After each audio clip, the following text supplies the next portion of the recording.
का आगाज किए हुए इस गर्मी के अंदर जहाँ लोग घरों से बाहर नहीं निकल रहे, राष्ट्रीय लोकतांत्रिक पार्टी राजस्थान के नौजवानों के मान और सम्मान, प्रदेश के मान और सम्मान बचाने की लड़ाई लड़ रही है। वो विपक्षी भूमिका निभा रही है।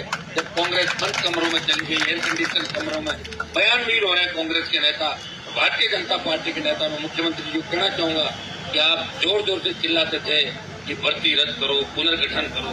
याद करो किस तरह सिविल लाइन फाटक पर प्रदर्शन करते थे और आप प्रदर्शन नहीं करते। उस वक्त भी हम ही लड़ रहे थे राजस्थान के अंदर। आपको लगा कि सारा क्रेडिट आरएलपी को नहीं मिल जाए, इसलिए आपने जयपुर में समय समय में 2-4 प्लेटफॉर्म पे और आपके बयानवीरों ने बयान दिए, विधानसभा में मामले उठाए और एक ही बात कही कि अगर बीजेपी की सरकार बनी तो भर्ती भी रद्द करेंगे, स्थायी भर्ती, आरपीएससी का पुनर्गठन करेंगे, पेपर माफियाओं को जेल के अंदर डालेंगे, रीट माफियाओं को रीट के मामले में लेवल पर ट्रस्ट करेंगे, सीबीआई जांच कराएंगे और बड़े मगरमच्छों को पकड़ेंगे।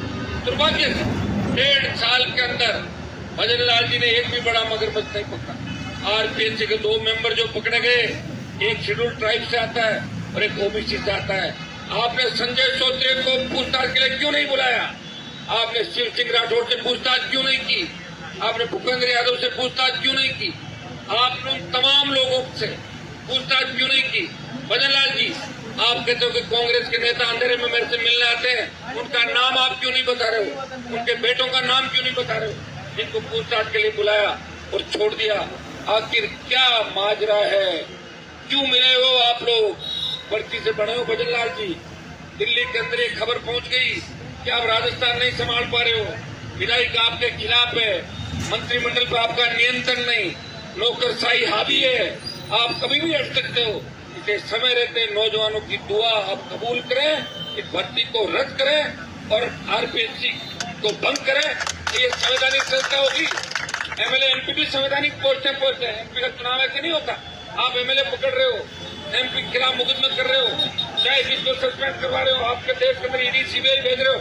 ये आरपीएससी क्या चीज है? एक लेटर लिखो आप गवर्नर को, एक लिखो राष्ट्रपति का, गवर्नर राष्ट्रपति को लेटर भेजे। डबल इंजन की सरकार है, सारा आपके हाथ में है। 15 मिनट में संवैधानिक संस्था भंग करके और नया पुनर्गठन कर दो। आरपीएससी का गठन करो, कर्मचारी चयन आयोग बोर्ड का नए सिरे से गठन करो, माध्यमिक शिक्षा बोर्ड का गठन करो, 1-2 मामले सीबीआई को भेजो ताकि बड़े मगरमच्छ पकड़ सके। ये एसओजी बड़े मगरमच्छों को नहीं पकड़ पाएगी। या तो ग्रुपबाजी हो गई, कई नेताओं के रिश्तेदार अंदर पोस्टिंग करा के बैठ गए। 3 आदमी जाते हैं, बोले साहब पेपर लेने वाला ये है, एक हम हाजिर करा देते हैं, 2 को छोड़ दो, 90 लाख 1 करोड़, 2 करोड़ दे दो, 2 तुम जाओ और 1 को पकड़ लो। आप बताओ अभी तक अगर एसओजी चाहती तो 400 का जो नाम बता रही है तो 400 पकड़ लेती, 800 में 400 कम हो जाते और 400 ज्यादा और चोर पकड़े जाने चाहिए। पेपर एक आदमी थोड़ी लाता है, बड़ा गिरोह होता है, इसके मार्फत कैसे सेटिंग हुई? तो 3 गुना तो होती है भाई मेरे। तो क्या एसओजी ने तीर मार लिया कि अभी तक सिर्फ 53 अभ्यर्थी और 103 लोगों को पकड़ा टोटल। एक और जमानत भी मिल गई हाई कोर्ट से। आप ये बताएं कि राजस्थान की सरकार पैरवी नहीं कर रही, कोर्ट के अंदर गिड़गिड़ाई जाके। 5 तारीख को कोर्ट में गिड़गिड़ाई, फिर 15 को गिड़गिड़ाई। साहब हम ऑपरेशन सिंदूर में व्यस्त थे। आपने क्या किया ऑपरेशन सिंदूर? भजन लाल जी गए थे लड़ने के लिए वहां पे, क्यों फालतू की बात करो? आपके मंत्री घूम रहे ब्याह शादियों के अंदर, कौन पूछता उनको? आप बुलाते और तुरंत निर्णय लेके बताते। वो निर्णय क्या लोगे आप? आपके मंत्री ने कहा कि रद्द होनी चाहिए, क्या थूक के चाटेंगे मंत्री वापस? क्या ये कहेंगे कि रद्द नहीं होगी? कोर्ट के तो चला गया मामला। एसओजी ने कहा रद्द होनी चाहिए, डीएसपी ने कहा, डबल एसपी ने कहा, आपके सारे नेताओं ने कहा। सब नेताओं को भाषण आप उठा के देख, राजेंद्र राठौड़ का भाषण, चाहे सतीश पूनिया का भाषण, चाहे आपके भजन लाल जी का, जितने आपके वसुंधरा जी, सारे जो देखे उन सब ने कहा कि पेपर माफिया हावी है राजस्थान के अंदर और भर्ती रद्द करो। अरे जब आप अपने ही जमान पे नहीं हो तो राजस्थान देख रहा आपको। और ये आपके मंत्री जो जातीय घेर बोलने की कोशिश कर रहे हैं ना, गलत ट्रैक पे सोशल मीडिया पे, आप सुन लो, जातीय घेर बोलोगे तो आपको ही भारी पड़ेगा। मेरे कोई फर्क नहीं पड़ने वाला जातीय घेर से, क्योंकि मैं सारी जातियों को साथ लेके चला हूँ हमेशा और मैंने ठेका नहीं ले लिया हर जाति को। मेरा ठेका नहीं, मैं राजस्थान के लिए लड़ रहा हूँ, हर जाति के लिए मेरा लड़ने का ठेका नहीं। और जो लोग सोशल मीडिया बैठे बैठे बकवास कर रहे हैं, उनको तो धरने में शामिल होना चाहिए। और जो वीर लड़े राजस्थान में, उन्हीं का तो नाम लिया जाएगा मेरे भाइयों। हमारे जब सूरजमल लड़े, महाराणा प्रताप लड़े, अब मैं कहती हूँ 50-100 लड़े, मैंने क्या इतिहास मैंने लिखा क्या? अगर मुगलों से संबंध या वैवाहिक संबंध स्थापित किए लोगों ने, तो आपके उनसे घर जाओ ना, आप उनका घेराव करो जाके। मुझे क्यों कह रहे हो आप? मैंने थोड़ी करवाया उस समय, मैं थोड़ी था। तो आपको जब तकलीफ इतनी मिर्ची लग रही है, तो उन लोगों का बाइकाट करो जिनके रिश्ते मुगलों के अंदर हुए। ये करना चाहिए आपको बाइकाट। वो तो कर नहीं रहे हो कि हनुमान जी ऐसे बोल रहे हैं, मैं तो कुछ भी नहीं बोल रहा हूँ, सही बोल रहा हूँ। और वो इतिहासकार, वो सरकारें, बैठे बैठे लोग बोल रहे क्या क्या बता रहे। तुम्हारे समाज के मंत्री ने क्या कहा, उनको बता दिया, औरंगजेब को बताया कि नहीं बताया? तो क्या कर लिया तुम लोगों ने? फालतू की बात क्यों कर रहे हो? गलत बात मत करो। एसआई भर्ती के अंदर मेरे समाज के देख तो रहती है, तुम्हारे भी होंगे।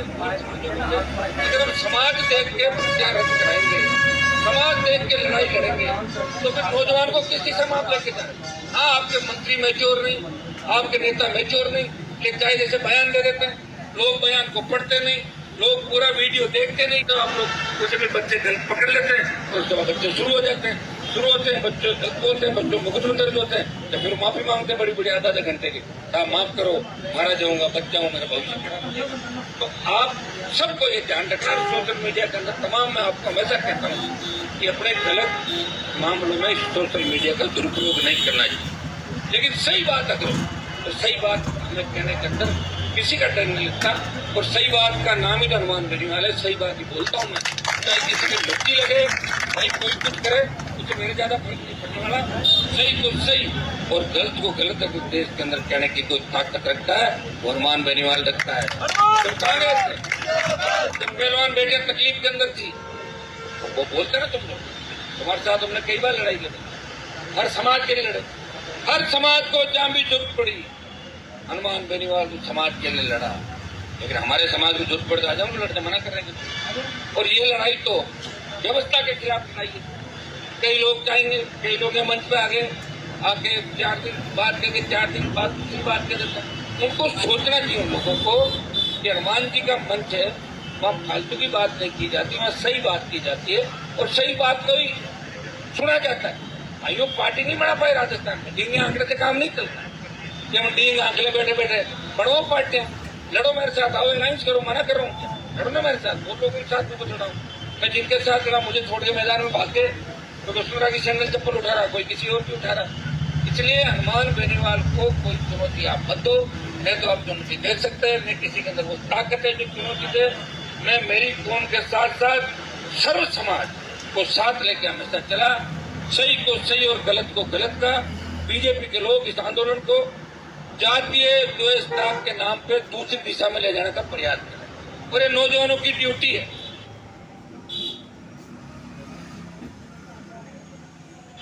कि कहीं कल को ऐसा वक्त नहीं आए कि आप अपील करो हनुमान जी हमारे पक्ष में बोलो, तो मैं ही बोलूंगा हमेशा, और बोलता भी रहा हूँ हमेशा भावनाओं की कदर की। लेकिन गलत ट्रैक पे जाके हमें ऐसा कोई काम नहीं करना जिससे हमारा आंदोलन गलत दिशा के अंदर चला जाए। ये पवित्र आंदोलन है। ये आरपीएससी के भ्रष्टाचार का मामला 2014 से चल रहा है, 14 से 25, 11 साल से कोई व्यक्ति राजस्थान में भ्रष्टाचार के खिलाफ लड़ रहा है।